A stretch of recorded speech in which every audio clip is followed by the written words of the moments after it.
Hello students. हम लोग अभी हिंदी व्याकरण की ओर बढ़ रहे हैं।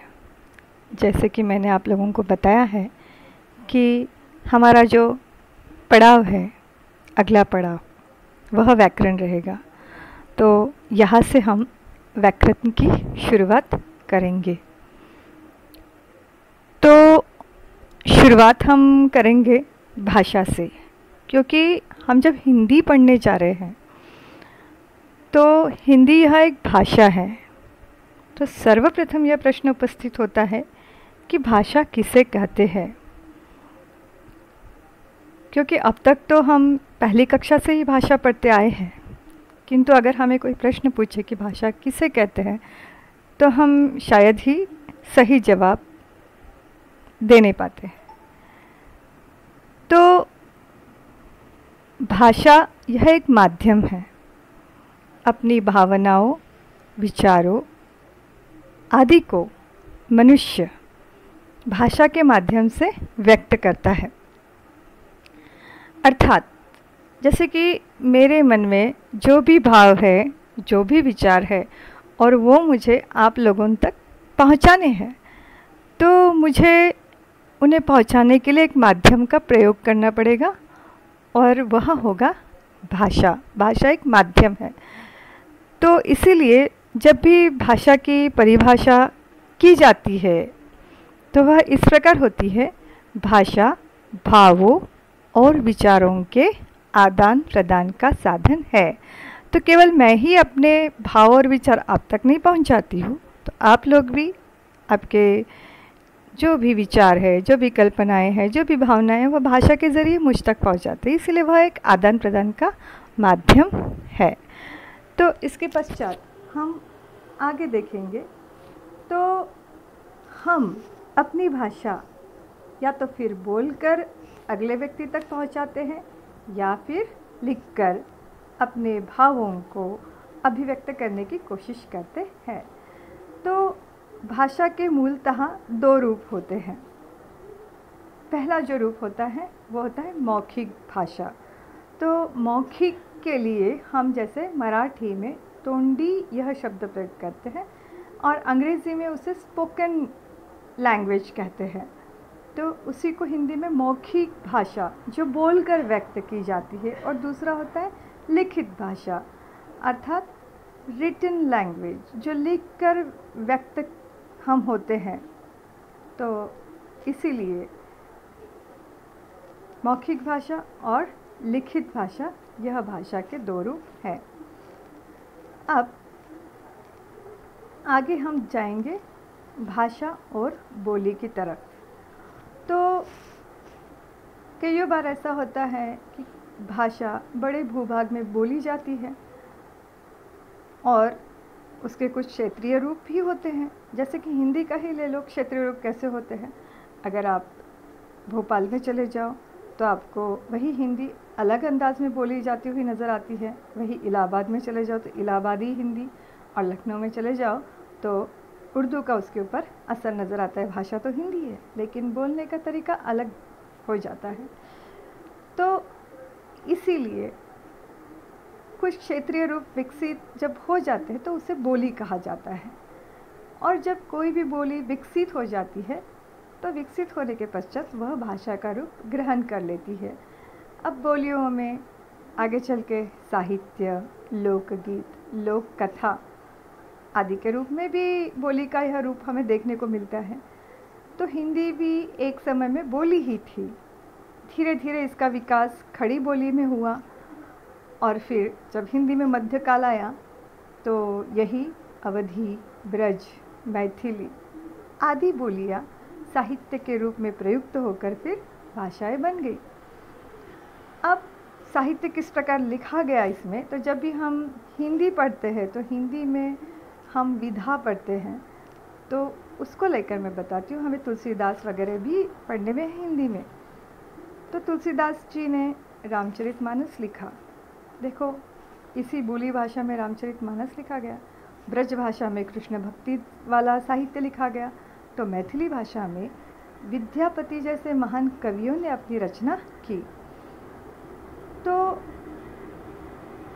इस प्रकार बोली भाषा भाषा के रूप में विकसित हुई है। अभी हम भारतीय भाषाओं में जो हिंदी का स्थान है इस बारे में हम जानेंगे। तो भारत में अनेक भाषाएं पाई जाती हैं, बोली जाती है। हर राज्य में अपनी अपनी अलग अलग राज्य की भी अलग अलग भाषाएं, जैसे गुजराती है, पंजाबी है, वगैरह वगैरह, महाराष्ट्र की मराठी है।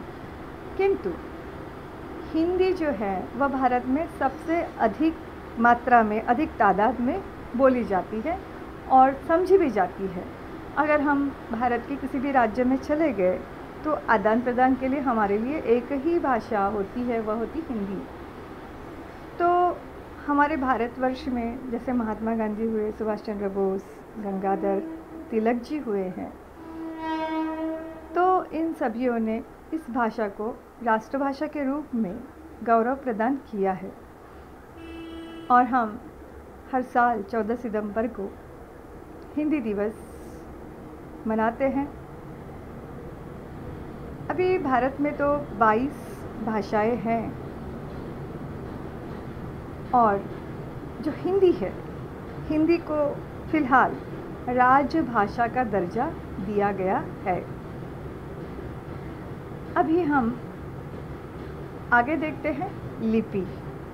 तो भाषा में लिपि का क्या महत्व होता है? जैसे कि हमने जाना है कि भाषा के 2 रूप हैं, एक लिखित और दूसरा मौखिक। अब बोलते समय जब हम ध्वनि का प्रयोग करते हैं तो प्रत्येक ध्वनि जो हम बोलते हैं या लिखते हैं, तो लिखने के लिए हमें ज़रूरत पड़ती है वह चिन्हों की।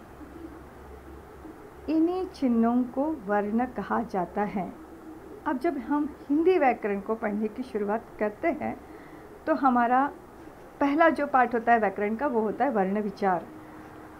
तो वर्ण विचार में पहला जो शब्द आया है वर्ण। तो वर्ण क्या होता है? हमें प्रश्न उपस्थित होता है कि वर्ण क्या होता है? वर्ण विचार पढ़ रहे हैं, वर्ण किसे कहते हैं? तो चिन्हों को वर्ण कहा जाता है। तो ध्वनियों के लिखित रूप को वर्ण कहते हैं या फिर लिपि चिन्ह यानी लिपि। अब लिपि क्या होती है? तो ध्वनियों को लिखने के लिए जिन चिन्हों का प्रयोग किया जाता है उसे हम लिपि कहते हैं। अभी प्रत्येक भाषा में अपनी अपनी अलग लिपि होती है। अब जो हिंदी की जो लिपि है वह देवनागरी लिपि है। अब हिंदी में संस्कृत, हिंदी, मराठी, कोंकणी, नेपाली, मैथिली आदि भाषाएं लिखी जाती है। किसमें लिखी जाती है? देवनागरी। इसीलिए इसे नागरी लिपि भी कहा जाता है। तो आगे हम बढ़ते हैं। अभी हमारा मूल उद्देश्य है हिंदी का व्याकरण पढ़ना। ये बात नहीं है कि हम अभी व्याकरण पढ़ रहे हैं, हमने भाषा सीखने के साथ साथ ही व्याकरण पढ़ना भी शुरू किया। किंतु व्याकरण किसे कहते हैं यह अब तक हमने जानने की कोशिश शायद नहीं की होंगी। तो सर्वप्रथम हम यह भी जानने की कोशिश करेंगे कि व्याकरण किसे कहते हैं। तो भाषा के शुद्ध व्यवहार के लिए हमें भाषा के नियमों को जानने की आवश्यकता होती है। अगर हमें व्याकरण के नियम पता नहीं हो तो हम उस भाषा को गलत तरीके से प्रयोग करते हैं और फिर व्याकरण का सही प्रयोग न करते हुए जब हम भाषा बोलते हैं या फिर लिखते हैं तो सुनने में वह भाषा अटपटी सी लगती है, पढ़ने में भी गलत, उसकी कईयों गलतियाँ भी नज़र आने लगती है। तो इसीलिए भाषा को शुद्ध व्यवहार के रूप में प्रयोग करने के लिए हमें व्याकरण के ज़रिए भाषा के नियमों को जानना ज़रूरी है, इसकी आवश्यकता है। अब ये सारे नियमों की जानकारी हमें कौन देगा? तो हमें यह व्याकरण से मिलेगी। व्याकरण हमें वाक्यों के गठन के संबंध में पदों तथा पदबंधों की जानकारी भी देता है। और इतना ही नहीं, तो नियमों की जानकारी हमें अशुद्धियों के प्रति जागरूक करती है और हम भाषा की प्रकृति को पहचान सकते हैं। इसीलिए व्याकरण हमें भाषा के शुद्ध रूप का ज्ञान कराती है और यही वजह है कि भाषा के साथ साथ व्याकरण भी पढ़ना उतना ही ज़रूरी होता है। अब व्याकरण में 3 विभाग होते हैं। तो उसका जो पहला विभाग है वह है वर्ण विचार, शब्द विचार और वाक्य विचार। और व्याकरण का पहला जो पार्ट है वर्ण विचार, इसे हम और अधिक गहराई के साथ पढ़ेंगे। तो फिलहाल हम यही जानेंगे कि वर्ण विचार क्या होता है, वर्ण विचार कैसे किसे कहते हैं। तो इसमें वर्णों के आकार, अब वर्णों का आकार बोले तो आप लोगों को लगेगा कि वर्णों का आकार क्या मायने रखता है। तो जैसे अ का आकार देखो, अ अगर मैंने कहा तो अ का आकार कैसा है, ई का आकार अलग है, ऊ का आकार अलग है, बड़े ऊ का आकार अलग है। तो वर्णों के आकार, सिर्फ आकार ही नहीं तो उनका उच्चारण। अब उच्चारण यानी कि कैसा उच्चारण होता है, अ, आ, ई, ऊ, यानी हर वर्ण का उच्चारण अलग अलग होता है। इसके अलावा उसके भेद, तो इन सभी से संबंधित विचार वर्ण विचार में किया जाता है।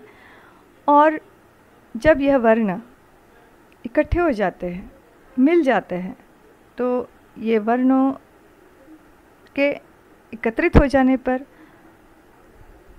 या वर्ण जब मिल जाते हैं तो एक शब्द बन जाता है। अभी आगे जो है शब्द विचार। तो शब्द विचार में हम क्या पढ़ते हैं, शब्दों के रूप, शब्दों के भेद अर्थात प्रकार, तो आदि के विषय में जानकारी हमें शब्द विचार से मिलती है। और फिर होता है वाक्य विचार। तुम्हें पता है कि अनेक शब्द मिलकर वाक्य भी बनता है। तो वाक्य विचार में हम वाक्य किसे कहते हैं, वाक्य के प्रकार क्या होते हैं, वाक्य विग्रह, पद परिचय, विराम चिन्ह, विराम चिन्हों के नियम आदि से संबंधित हम अध्ययन करते हैं। तो इसी के साथ साथ जो पहला पार्ट जो है, इस पहले पार्ट को मैंने आपके समक्ष प्रस्तुत किया और हमने वर्णमाला और व्याकरण और भाषा का परिचय यहाँ हमने लिया हुआ है। अब अगला जो पार्ट है उस अगले पार्ट में हम मिलेंगे।